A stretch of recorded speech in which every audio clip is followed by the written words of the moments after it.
radikal, nyalinya kecil, saudara. Beraninya cuma namanya perempuan, anak-anak, bencong. Loh, kita buktikan, saudara. Waktu di Ambon, oh mereka gagah betul. Nyerbu umat Islam yang sedang lengah.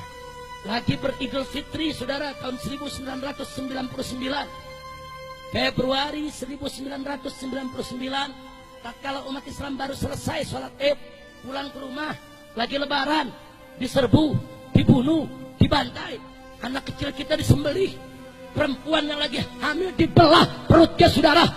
Biadab, kurang ajar. 3.000 Muslim mereka bantai seenaknya, saudara. Tapi begitu laskar Islam datang, saudara, dari berbagai macam komponen, semuanya ikut turun, saudara.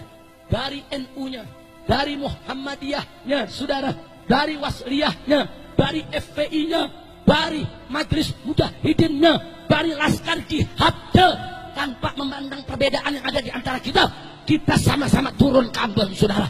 Kita perang melawan mereka. Ribuan Laskar Kristus mati. Begitu mereka berhadapan dengan Laskar Islam, mereka terkencing-kencing, lari terbirit-birit, teriak-teriak, minta damai. Kurang ajar. Beraninya cuma namanya perempuan, beraninya cuma anak kecil, biadab. Begitu mereka sudah banyak mati, baru mereka teriak-teriak, minta damai, saudara. Minta damai. Masya Allah. Saya masih ingat, pada saat perdamaian tersebut, saudara, kami diminta, yaitu oleh Bapak Wakil Presiden ketika itu Pak Hamzahas, Habib, tolong para mujahidin, saudara, kita damai saja, serahkan senjata. Baik, kita akan bawa senjata, kita serai. Begitu hari haknya kita kumpul di kota Ambon, saudara. Kita kontak semua mujahidin. Ayo ini hari senjata kita serahin. Cuman yang diserahin yang karatan saja. Yang karatan, yang gak karatan kita umpetin. Mau ngapain kita serahin, betul? Betul. Yang karatan kita kasih. Nih tentara, silahkan ambil. Nah kalau semua senjata kita kasih, kalau besok kita dibantai lagi, mau pakai apa? Mau jepretan. Kira-kira jelas tidak? Nggak bisa, saudara. Kita serahkan sebagian senjata kita. Kita simpan sebagian yang lain untuk jaga-jaga, saudara. Kalau betul mereka mau damai, serahkan senjata mereka, saudara. Akhirnya digelar perjanjian Marino, saudara. Nggak sampai di situ. Di Poso, Anda tahu yang mereka lakukan? 4 kali kita dibantai, saudara.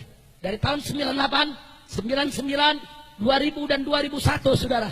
4 kali dibantai, saudara. Yang terakhir mereka bantai adalah Pondok Pesantren Wali Songo. Sebuah pondok pesantren, saudara, Ahlus Sunnah wal Jamaah, saudara, di Kilo 9, di Kota Poso, saudara. Mereka serbu, ini Laskar Kristus, saudara. Itu kiainya, santri perempuannya, santri lakinya, dimasukkan ke dalam masjid, ditutup pintunya, dibakar hidup-hidup semuanya, saudara.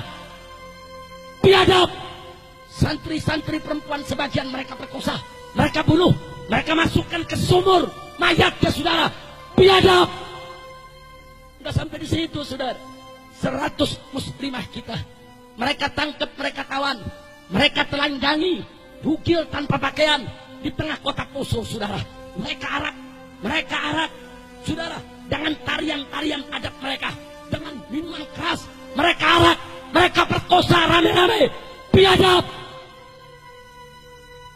Insya Allah, saudara, Muslim di sana cuma 20%, mereka 80%, saudara. Mereka perlakukan kita dengan biadab. Tapi begitu Laskar Islam turun dari Al-Khairat yang dipimpin oleh Habib Segaf, saudara, daripada keturunan yang Habib Idrus bin Salim Al-Jufri, pimpinan Al-Khairat. Kemudian datang FPI dengan ribuan laskarnya, saudara. Datang kelompok-kelompok laskar yang lain. Kita bertempur 7 hari 7 malam di tengah kota Poso, saudara. Ya, begitu kita masuk kota Poso, perempuan-perempuan Kristen silakan keluar dari kota Poso. Mereka kita jamin keamanannya. Anak-anak kecil silakan keluar dari kota Poso, kita jamin keamanannya. Orang-orang tua yang tidak berdaya, warga sipil yang tidak bersenjata, tidak terlibat dalam pembantaian umat Islam, silakan keluar. Kita berikan waktu 2 kali 24 jam untuk mereka meninggalkan kota, saudara. Setelah itu kita tidak tanggung jawab. Adapun Laskar Kristus Brigade Mahuni, saudara, kelelawar hitam, yang semuanya membantai umat Islam. Kita tantang mereka untuk perang melawan kita. Kau pakai parang, kita pakai parang. Kau pakai bedil, kita pakai bedil. Kau pakai granat, kita pakai granat. Kau pakai amunisi, kami juga punya amunisi. 7 hari, 7 malam, pecah perang di kota Poso. Polisi lari, tentara lari, ribuan orang Kristen mati, saudara. Mereka lari terbirit-birit, ketakutan, teriak-teriak, minta tolong kepada Amerika, minta damai ke pemerintah pusat. Biadab. Cuma 7 hari 7 malam mereka bergelimpangan jadi mayat, saudara. Ya, ribuan orang Kristen mati, saudara. Cuma liciknya mereka foto mayat-mayat mereka digabung dengan foto orang Islam yang mereka bunuh, saudara. Mereka kirim ke Kongres Amerika Serikat. Apa mereka bilang? Ini kami umat Kristen dibantai oleh umat Islam. Biadab. Presiden ditekan oleh Amerika, saudara. Presiden tugaskan Yusuf Kala turun di Poso, saudara, untuk mendamaikan seluruh mujahidin agar tidak lagi menyerang perkampungan Kristen. Hanya satu kecamatan yang kami sisakan, yaitu kecamatan Tentena, saudara. Semua kita rebut. Sampai yang terakhir direbut adalah Beteleme, saudara. Ya, bakar oleh Laskar, saudara, satu kecamatan. Dikejar mereka, kita tantang perang. Ayo, mau perang duel 1 lawan 1, mau perang pakai senjata, silakan. Alhamdulillah, akhirnya mereka kalah, saudara. Perkebunan Muslim yang mereka rebut, kita rebut lagi. Masjid-masjid yang mereka bakar, kita bangun lagi sekarang, saudara. Oh, dulu kalau umat Islam lewat, anak muda Kristen di jalanan, itu berani nantang. Dia berani ngeledek kita begitu sekarang. Dari dulu, saudara. Tapi sekarang mereka nggak berani. Setiap 1 kilometer kita bangun posko Laskar sampai hari ini, saudara. Sampai hari ini setiap 1 kilometer kita buat posko-posko Laskar FPI, saudara, yang terus berjaga secara giliran. Akhirnya orang-orang Kristen minta izin untuk tinggal kembali di kota Poso. Kita izinkan, silakan. Yang perempuannya mau balik, silakan. Yang anak kecilnya mau balik, silakan. Yang orang tuanya mau balik, silakan. Tapi jangan coba-coba kau kurang ajar kepada umat Islam. Jadi, saudara, kita udah tahu orang-orang kafir ini, saudara, nyarinya kecil, kekuatannya nggak ada seberapa, saudara. Mereka biadab, mereka licik. Kalau mereka banyak, mereka bisa kerjain kita seenaknya. Kurang ajar. Begitu saya mau tanya semua yang ada di sini, saudara. Saya tanya sekali lagi, Islam cinta damai tidak? Jawab yang kompak, Islam cinta damai tidak? Cinta tenang tidak? Tapi kalau Islam diganggu, diam atau lawan? Diam atau lawan? Takbir. Masya Allah.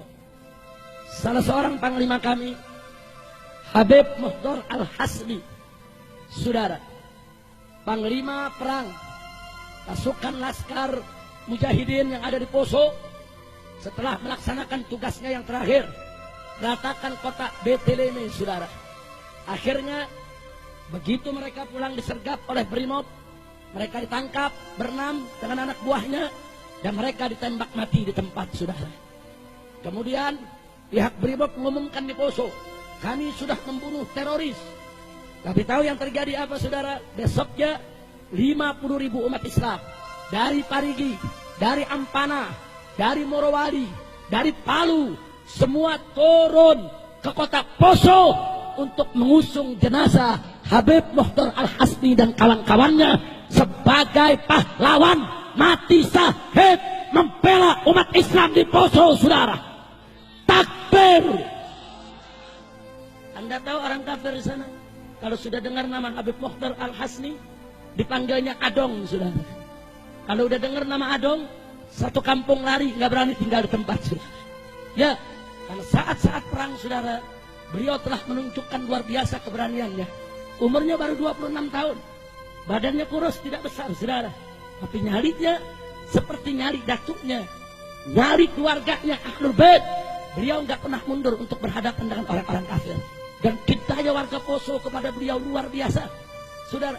Di detik-detik terakhir pada saat penyerangan Beteleme, begitu beliau dikejar, saudara, oleh brimob Kristen yang ada di Poso, saudara, masyarakat turun. Itu pohon kelapa ditebang semua di jalanan, dirubuhkan di tengah jalan supaya brimob tidak bisa mengejar dia, saudara. Bayangkan saudara, kenapa rakyat Poso cinta, kenapa rakyat Poso membela dia, karena rakyat Poso tahu siapa pecundang, siapa pahlawan, siapa yang baik, siapa yang buruk. Mereka lihat dengan mata kepala dia, saudara. Maka itu saudara, karena kami pengalaman perang di Ambon dan perang di Poso, maka kami ingatkan kepada umat Islam, hati-hati soal Papua. Hati-hati. Dan saya ingatkan ke tentara dengan Polri, hati-hati soal Papua. Anda tidak becus menangani Papua. Papua sudah sejak lama nuntut untuk merdeka. Amerika Serikat dan Australia, saudara, sedang menggodok bagaimana caranya memerdekakan Papua, saudara. Maka itu saudara, Papua beda dengan Timur Timur. Timur Timur masuk ke Indonesia melalui aneksasi Indonesia yang didukung oleh Amerika Serikat. Tapi Papua masuk ke Indonesia melalui referendum pemilihan suara rakyat, saudara. Rakyat mereka yang pilih untuk masuk negara kesatuan Republik Indonesia. Maka itu Papua tidak boleh dilepaskan. Jadi kalau Papua coba-coba tentara Amerika turun, tentara Australia turun untuk bela Kristen, memerdekakan Papua, saya akan undang umat Islam dari Sabang sampai Merauke, gelorakan semangat jihadmu. Kita sambut orang-orang kafir, musuh-musuh Islam, untuk kita bela Islam sampai tetes darah yang terakhir. Setuju? Tak